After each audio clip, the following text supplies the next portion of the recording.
ہونا ہے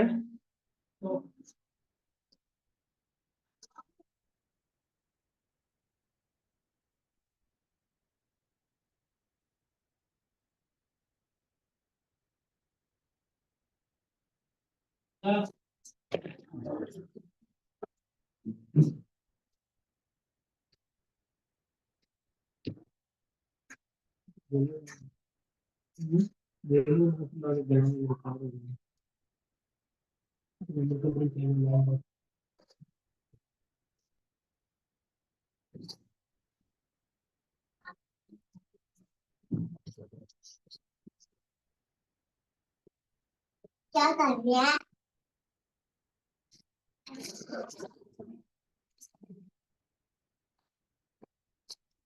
السلام علیکم.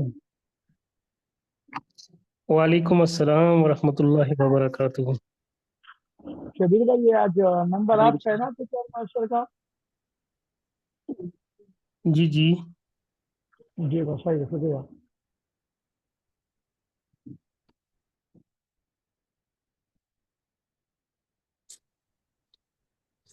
السلام علیکم ورحمۃ اللہ وبرکاتہ. وعلیکم السلام ورحمۃ اللہ. وعلیکم السلام ورحمۃ اللہ وبرکاتہ. وعلیکم السلام ورحمۃ اللہ وبرکاتہ. کیا حال ہیں جی آپ حضرات کے؟ ٹھیک ٹھاک ہیں؟ خیریت سے ہیں؟ جی استاد جی الحمدللہ. آپ الحمدللہ. ٹھیک ہو استاد جی؟ جی الحمدللہ. جزاک اللہ خیر.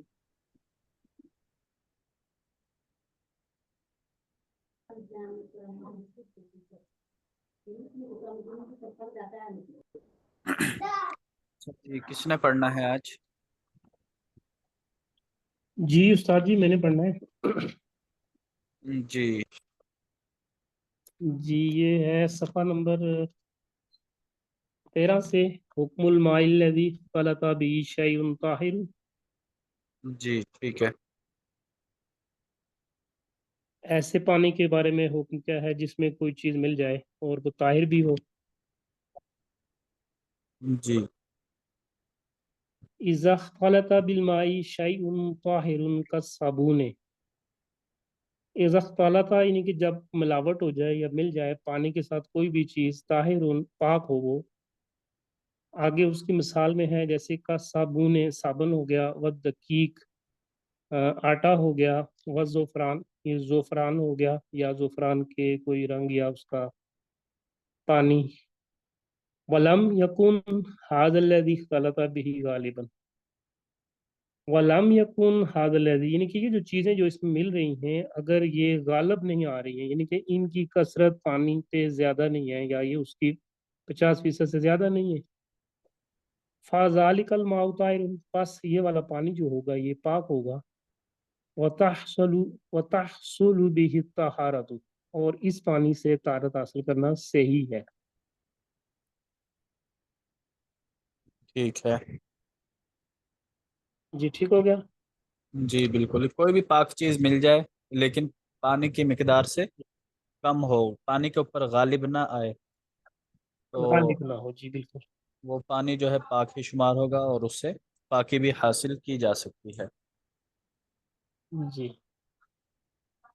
آگے ہے وَإِن غَلَبَ عَلَى الْمَاءِ بِأَنْ أَخْرَجَهُ عَنْ رِقَّتِهِ وَسَيَلَانِهِ. غالبا سے مطلب ہے کہ جب غلبہ ہو جائے یعنی کہ زیادہ ہو جائے، عَلَى الْمَاءِ پانی کے اوپر، بِأَنْ أَخْرَجَهُ یعنی کہ اس کا ذائقہ، ان رِقَّتِهِ اور جس سے پانی کیا ہو جائے، پتلا بھی ہو جائے. وسیالان یعنی کہ پانی جو بہنا ہے، پانی کا بہنے والا جو اس کی خاصیت ہے وہ بھی کم ہو جائے، یعنی کہ جیسے پانی میں کوئی آٹا مل جائے یا پانی میں بعض کا مٹی مل جاتی ہے وہ گدلا ہو جاتا ہے، وہ بہنا کم ہو جاتا ہے. تو اتنا جب پانی پتلا نہ رہے، فہوا طاہر، اور وہ پانی پاک ہو. ولیکن لا یصح الوضو، تو اس پانی سے وضو کرنا صحیح نہیں ہے. پاک تو ہے یہ پانی لیکن کیونکہ اس ٹھیک کے اوپر غلبہ ہے وہ جو چیزیں اس میں ملی ہیں جی تو یہ پانی جو ہے وضو کے لیے صحیح نہیں ہے. اذا تغیر لون الماء وطعمه ورائحته لطول المقص فهو طاہر وتحصل به الطہارۃ. اذا تغیر یعنی کہ جب تبدیل ہو جائے لون الماء پانی کا رنگ وطعمه پانی کا ذائقہ ورائحته پانی کی بو یا پانی کی جو سمیل ہے وہ یا پانی کا جو اپنا یعنی کہ جو پانی کا ذائقہ ہے وہ تبدیل ہو جائے بلکہ یہاں ہوگا پانی سے بو آ جائے جی بو ہوگی لطول اسمیل. المقصی پانی زیادہ دیر ٹھہرا رہے کہیں تو اس پانی کی خاصیت یعنی کہ اس سے بو آ جائے فَهُوَ طَاہِرٌ پس وہ پاک ہوگا فَتَحْصُلُ بِهِ طَہارَۃ اس سے طہارت کرنا حاصل کرنا صحیح ہوگی. یعنی کہ اس میں یہ بتایا جا رہا ہے کہ پانی ایک زیادہ عرصے کے لیے کہیں ٹھہرا رہے یعنی کہ جیسے کوئی پانی کا ڈرم بھر کے بندہ کئی مہینے کے لیے یا 2 مہینے ہفتے کے لیے چلے جائے 2 دن کے لیے 3 دن کے لیے اور اب اس پانی کا جو ہے واپسی پہ اب بندہ آتا ہے دیکھتا ہے یا پڑا ہوا ہے اب اس کا رنگ تبدیل ہو گیا ہے اس پانی سے جب کلی کریں تو اس میں ذائقہ بھی جو پانی کا صحیح ہوتا ہے وہ نہیں آ رہا ہوتا اس سے بو بھی آ رہی ہوتی ہے لیکن ایسے پانی سے وہ پاک ہے اور اس سے وضو صحیح ہے. ایسے ہی ہے. جی بالکل کیونکہ پانی زیادہ دیر پڑا رہے تو اس کے اوپر کائی وغیرہ جو ہے وہ ظاہر ہونا شروع ہو جاتی ہے, جی رنگ بھی تبدیل ہو جاتا ہے, لیکن چونکہ اس میں کوئی اور چیز نہیں ملی اس وجہ سے یہ پانی پاک کہلائے گا. پاک پانی ہے. اذا اختلط بالماء شيء لا ينفك عنه في غالب الاحيان كالطحلب.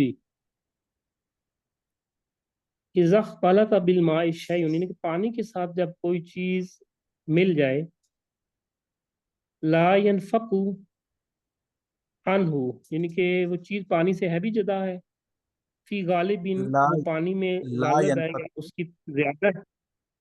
جی لا سر. ينفک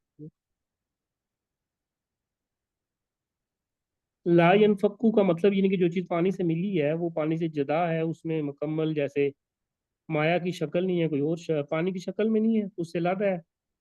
نہیں نہیں, لا ينفک کو کہتے ہیں جی جو پانی سے جدا نہ ہو رہی ہو یا جدا نہ ہوتی ہو فی غالب الاحیان اکثر اوقات, یعنی پانی میں کوئی ایسی چیز مل گئی اچھا جو اکثر اوقات پانی سے جدا نہیں رہتی.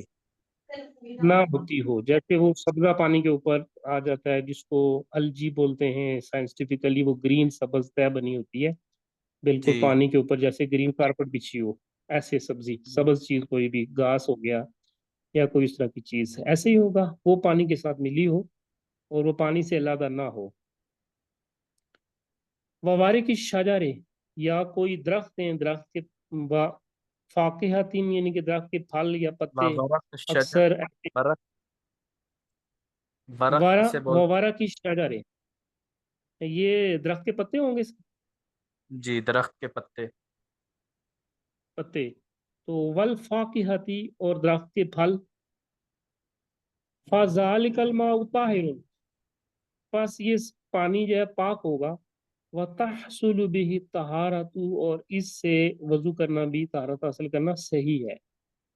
اس سے مراد یہ سمجھ آ رہی ہے اس کی کہ اس میں بعض اوقات چشمے بھی ہوتے ہیں ایسے کہ ان کے اوپر درخت ہوتے ہیں باغات ہوتے ہیں اس میں یہ ہوتا ہے کہ وہ اوپر والے جو بڑے درخت ہوں گے ان کے پتے ان کی ٹہنیاں چھوٹی چھوٹی وہ اکثر اس پانی کے اندر گر جاتی ہیں کوئی بڑا تالاب ہو دیہاتوں میں اکثر ہوتا ہے تو اس پانی کے اوپر وہ جو درختوں کے پتے ہیں ان کی ٹہنیاں ہیں اس کے اوپر والی وہ جو چھلکا جس کو بولتے ہیں بارک وہ بھی گر جاتی ہے پانی کے اوپر اور پانی کے اندر بھی اوپر ایک گرین لیئر جمی ہوتی ہے جو پانی کے اندر ہی ہوتی ہے وہ ایسے پودے ہوتے ہیں جو پانی میں ہی پرورش پاتے ہیں تو یہ چیزیں ہیں جی جو یعنی کہ مکمل پانی کے ساتھ رہتی ہیں لیکن یہ پاک ہیں ان کی وجہ سے طہارت حاصل کرنا صحیح ہے.